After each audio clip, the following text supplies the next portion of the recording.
Bon voilà, on est à Fresno, on s'en va. Donc là, je suis dans le salon. Voilà, donc on s'en va aujourd'hui de Fresno. On va aller visiter les jardins souterrains, l'orangerie souterraine de Fresno. Et après, direction San Francisco. Voilà, donc ça c'est notre logement le plus sympa qu'on ait eu parce qu'il est immense. La superficie c'est gigantesque. Donc un peu de déco, mais agréable. Puis une vraie cabine douche, voilà, tout ce qui va bien, tout ce qu'on aime à la française. Voilà. Un dernier petit tour de room tour. Hop. Voilà. Donc là on a l'entrée qui est ici. Ça à manger, couloir qui accède aux chambres, la cuisine. Ici à nouveau une arrière-cuisine avec ses machines à laver, ses rangements. Là on a encore un shot, un lavabo avec une cabine douche. Et ici c'est là où on a étendu le linge hier. On a un patio. Ce qui est surprenant, c'est que le patio, j'ai l'impression qu'il donne avec le voisin. Alors, j'ai pas trop compris. Mais bon, ça va. Voilà. Et puis là, comme il y a des passages partout. Voilà. Fameux couloir. La salle de bain. La chambre où j'ai squatté. La chambre de Chloé. Et là, il y a patate. Pour parler, patate. Coucou. Et donc, voilà. Donc, très belle maison. Très grand. Et puis aussi, pour pas oublier, il y a une moquette au sol. J'ai jamais vu une moquette aussi épaisse. Quand on marche dessus, on s'enfonce. Voilà. Et là, la porte, et derrière, là-bas, il y a notre voiture.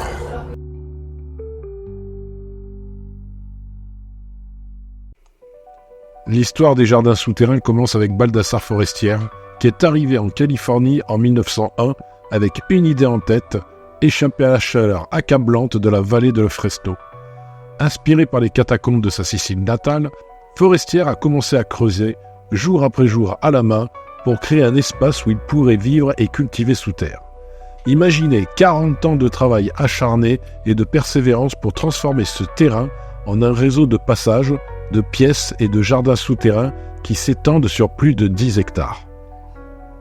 En marchant dans ces tunnels et ces salles creusées dans le sol, on découvre des arbres fruitiers plantés dans des puits de lumière qui remontent jusqu'à la surface. Ici, oranges, citrons, pamplemousses et bien d'autres fruits mûrissent à l'abri de la chaleur écrasante. Des arcs et des colonnes que Forestière a lui-même conçus pour soutenir le terrain. Il a même intégré des systèmes d'aération naturels pour garder les lieux frais même en plein été. Ce n'est pas seulement un jardin, c'est aussi un véritable espace de vie. Forestière a construit plusieurs chambres, un salon, une cuisine et même une petite chapelle. Chaque pièce est conçue pour recevoir la lumière naturelle d'une manière fascinante. Forestière ne finira jamais entièrement ses jardins, mais ce qu'il a accompli est déjà stupéfiant.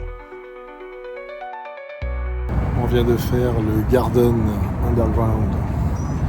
Bon, c'est joli, mais il fait hyper chaud. Et voilà les filles.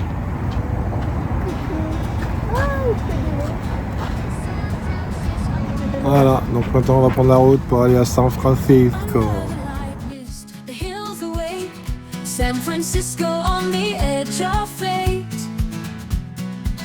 The streets that rise, the streets that fall, open to the ocean vast and tall. The cables sing beneath old trams. The city dances won't be tamed. In every alley, a dream to find, a story to live, a heart to bind. San Francisco, where souls collide, in the cool wind where dreams abide.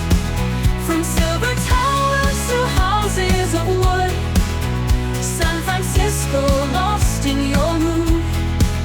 The Bay Bridge lights, a line of stars, shine on the bay, near and far. Bridges reaching, waves rolling free. San Francisco, endless mystery. Chinatown whispers its ancient songs. La journée touche à sa fin, car pour la prochaine vidéo, c'est tout un autre décor qui nous attend. Une île en plein cœur de la baie, un lieu chargé d'histoire et de mystère. Je parle bien sûr d'Alcatraz.